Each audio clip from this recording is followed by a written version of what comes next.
열왕기상 20장 1절에서 12절까지 제가 분석해드립니다.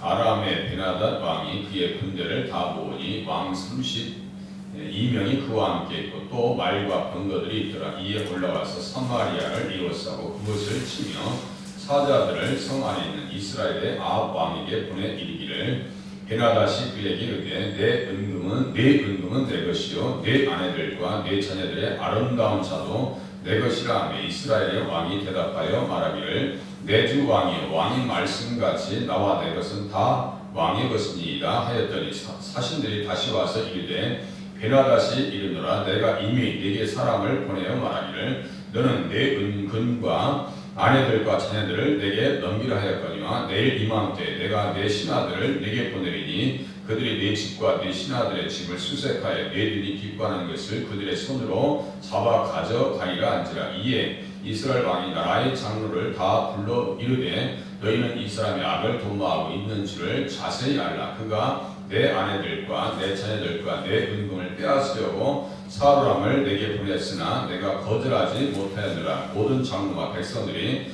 다 왕께 하리되 왕은 듣지도 말고 허락하지도 마옵소서 한지라. 그러므로 왕이 베나닷의 사신들에게 이르되 너희는 내 주 왕께 말하기를 왕이 처음에 보내 종에게 구한 것은 내가 다 그대로 하려니와 이것은 내가 할 수 없나이다 하라 하니 사자들이 돌아가서 보고하니라. 그때 베나닷이 다시 그에게 사람을 보내기되 사마리아에 부스러진 것이 나를 따르는 백성의 무리의 손에 채우기에 부족할 것 같으면 신들이 내게 벌 위에 벌을 내리니 마땅하니라 하며 이스라엘 왕이 대답하이르되 갑옷 입은 자가 갑옷 벗은 자 같이 자랑하지 못할 것이라 하니라. 그때 베나닷이 왕들과 장막에서 마시다가 이 말을 듣고 그의 신하들에게 이르되 너희는 진영을 치라 하며 곧 성읍을 향하여 진영을 치니라.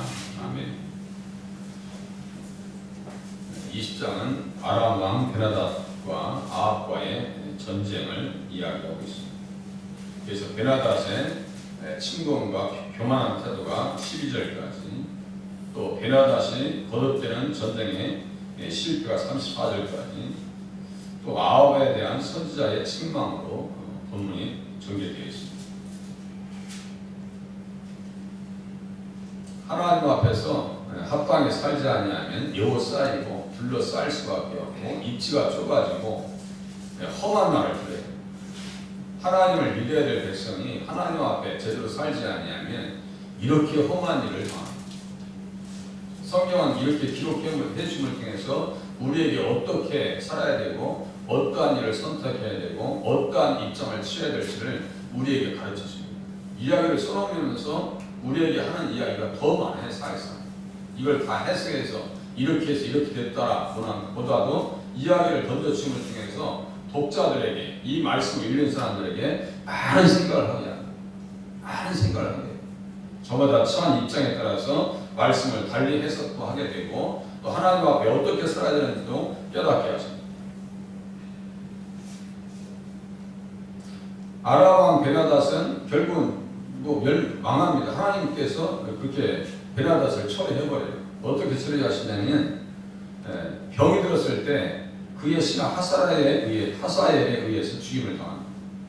19장 15절에 있는 말씀과 같이 여호와께서 그에게 이르시되 너는 내 길을 돌이켜 광야를 통하여 다메섹에 가서 이르거든 하사엘에게 기름을 부어 아람의 왕이 되게 하라. 결국 하사엘이 누굴 죽이냐면요 베나닷을 죽여요. 베나닷을 죽여버립니다. 그러니까 베나닷이 하나님을 향해서 오만 불순한 태도를 가졌을 때 하나님께서 듣고 방치하지 않습니다. 결국 처리당합니다.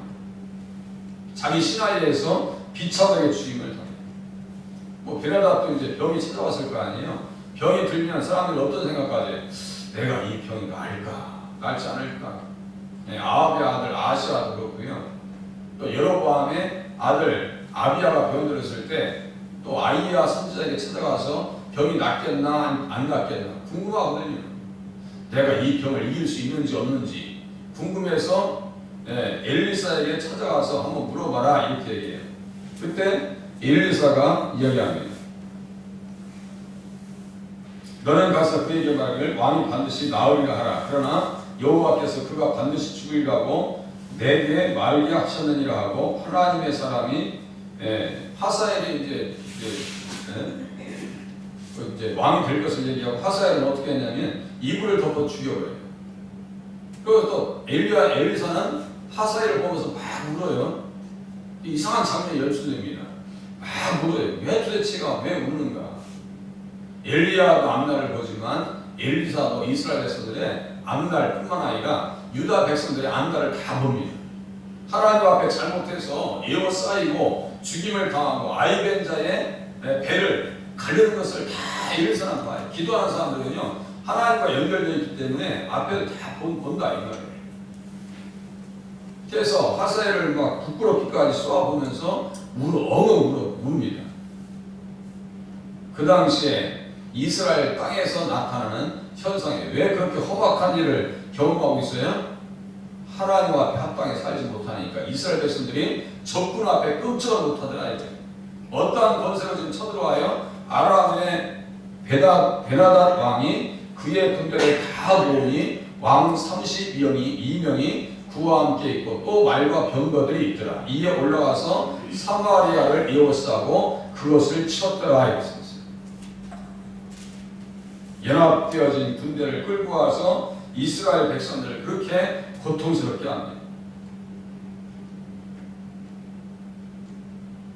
그렇게 아합 왕이 고통을 받고 큰 재앙을 당하고 하나님의 큰일을 경험했어도요 하나님 앞에 무릎 꿇을 줄 몰라요. 이 완악한 사람들의 모습입니다. 하나님 앞에 무릎 꿇고 잘못했다고 엎드려서 구하였을 것 같은데요 그렇게 하진 않아요. 자기 인간적인 방법을 동원시키려고. 그럼에도 불구하고 하나님께서 아합 편에서 싸워주시는 것은 회개의 기회를 주시려고. 언제쯤 돌아올 것인가 한번 회개의 기회를 주시려고 하나님께서 또 13절 이하에 보면 고관의 청년들을 동원해서 승리하게 하십니다. 그럼에도 불구하고 하늘이 3년 6개월 동안 닫혔으면 깨닫고 돌아왔어야 할 거 아니에요? 그런데 그 문제를 누구에게 갖다 덤태기 씌워요? 엘리야를 만났을 때 아합이 말합니다. 이스라엘을 괴롭게 하는 자여 너냐? 이스라엘을 괴롭게 하는 자여 너냐? 그때 엘리야가 얘기하죠. 내가 이스라엘을 괴롭게 한 것이 아니라 당신과 당신의 아버지의 집이 괴롭게 하였으니 이는 여호와의 명령을 버렸고 당신이 바알들을 따랐습니다. 하나님을 버리면 이렇게 험한 일을 당한다. 하늘의 천재지변을 당하죠. 인재를 당합니다. 하나님을 버리고 하나님을 떠나면 인재를 당하고 천재지변을 당한다. 이거예요. 아합 왕만 엘리야에게 문제를 덤태기 씌운 게 아니에요. 엘리사도 똑같이 누구에게? 아합 왕의 아들 여로함에게 똑같이 면박을 당합니다. 면박을 당해요. 열왕기 하에 보면요 똑같이 쌓입니다. 아람 사람들에게 둘러싸여요. 여기서 이제 둘러싸여서 하나님께서 승리를 허락하시지만 열왕기하 1장에 보면 아람 사람이 또 와서 둘러쌉니다. 그러니까 어떤 상황이 벌어지냐면요 나귀머리 하나에 은 80세겔이요 비둘기 똥 4분의 1값에 은 5세겔.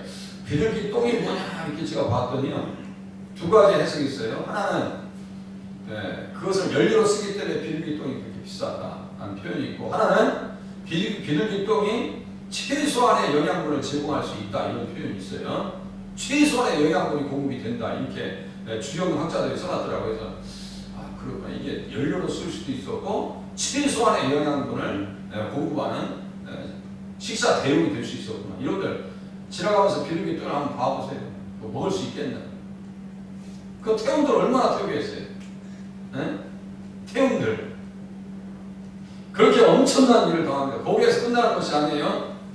자녀들을 잡아먹는 여인들의 그 엄청난 그 만행이 나타나네요. 자녀를 잡아먹을 수밖에 없네요.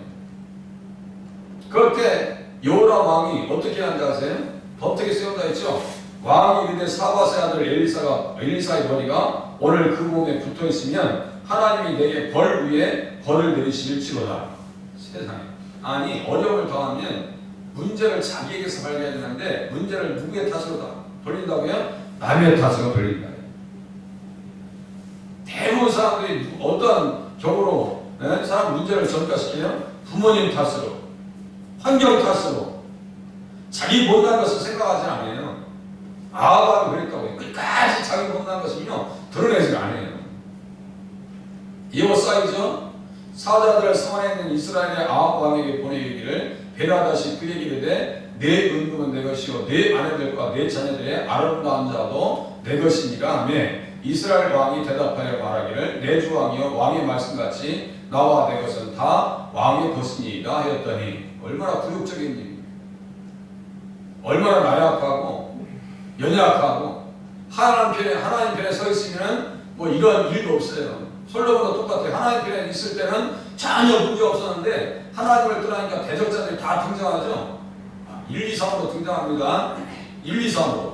그 중에 하나가 여로보암이고 이 하닷도 똑같아요. 하닷도 똑같아요. 그 하닷의 아들이 베나닷이 벤이라고 하는 것은 아들이라는 뜻이거든요. 그러니까 솔로몬을 대적했던 하닷의 아들이 베나닷인데 똑같은 적을 하더라 이거예요. 배역이 똑같더라 이거예요. 네. 아합 왕이 질주하고 아무것도 할 수 없는 그런 상황 속에서 다 내줘야 되는 그런 상황이에요.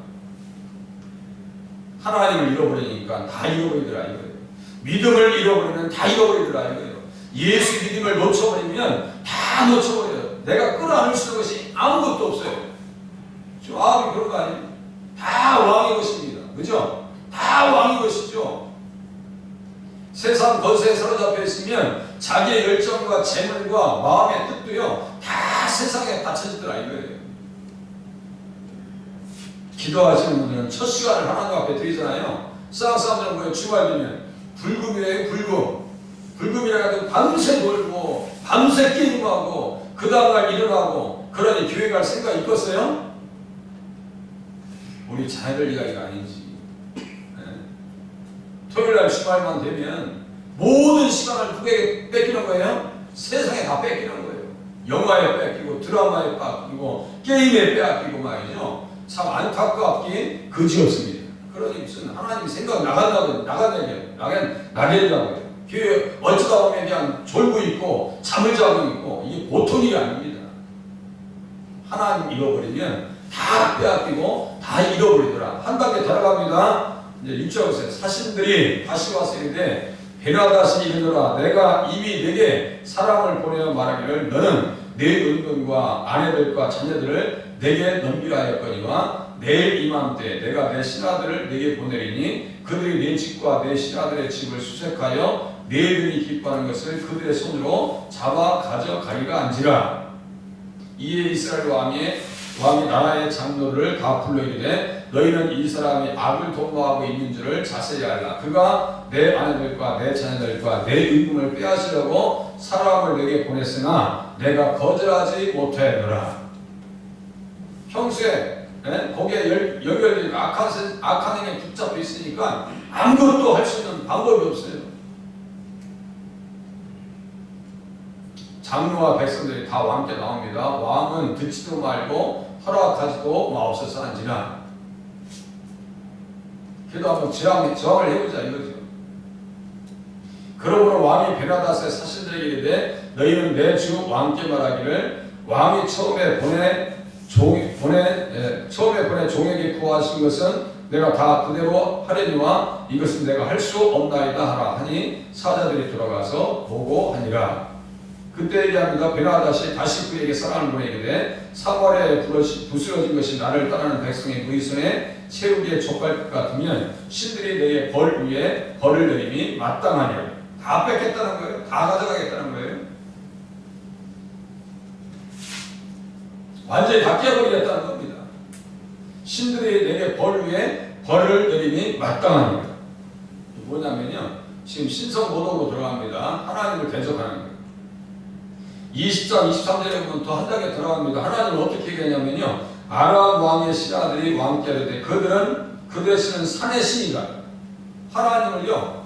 산의 신이다 이렇게 규정해버립니다. 그들이 우리보다 강하였거니와 우리가 만일 평지에서 그들과 싸우면 반드시 그들보다 강할지라. 이렇게 얘기하면서요. 하나님을 모독합니다. 하나님을 모독해서 베나닷이 깨지고 아합 왕은 하나님을 떠나서 무너지고 이렇게 되는 거예요. 그래서 하나님 앞에서 합당히 살지 않으면 둘 다 깨진다. 들어오는 사람도 무너지고 안에 있는 사람들도 깨지더라 이거예요. 이걸 보면서 우리는 무엇을 깨달아야 돼요? 세상 속에 있을 때도 하나님은 세상도 다스리고 이스라엘 땅에 있는 이스라엘 백성들도 하나님의 뜻을 저버리면 하나님께서 누구를 통해서요? 이방인들을 통해서 심판하시고 힘들게 하시더라 이거예요. 이 두 가지가 동시에 나옵니다. 그러니까 하나님을 떠난 사람도 망가지고 하나님의 사람들을 대적하는 사람들도 깨지더라 이거예요. 비천에 깨지게 만듭니다. 레위기 24장에 보면요, 하나님을 못 얻어가다가 걸린 사람을 돌로 쳐 죽이라고 해요. 또 히브리서 열왕기하 19장 15절 16절에 보면 히스기야 왕이 사내립에 의해서 둘러싸이고 끔찍 못할 때 하나님을 향해서 사내립이 모독합니다. 어떻게 해요? 여호와여 귀를 기울여 들으소서, 여호와여 눈을 떠서 보시옵소서, 사내립이 살아계신 하나님을 비방하러 보낸 말을 들으시옵소서. 차이는 뭐예요? 히스기야 왕은 하나님을 따랐고 아합 왕은 누구를 따르지 않았어요? 하나님을 따르지 않았고 마음속에 예수님이 없어요. 그러니까 아합 왕은 깨지는 거예요. 잠시 승리하고 그것도 지나가기 전에 이제 22장에서는 죽어야 됩니다. 자기의 운명 한치도 앞을 내다보지 못하고 어리석게 계속해서 고집부리는 아합 왕을 볼 수 있고요. 또 이방인 왕들도 와서 마음대로 하나님을 대적했다가 죽임당하는 것을 볼 수가 있습니다. 그러니까 우리는 무엇을 볼 수 있어야 돼요? 하나님을 온전히 믿음을 통해서 경외하는 신앙으로 승리하게 도와주시옵시고 또 에워싸이지 않게 도와주시옵시고 흉한 결박에서 자유하게 도와주시옵소서. 기도하는 새벽이 되실 수 있기를 바랍니다. 기도합니다.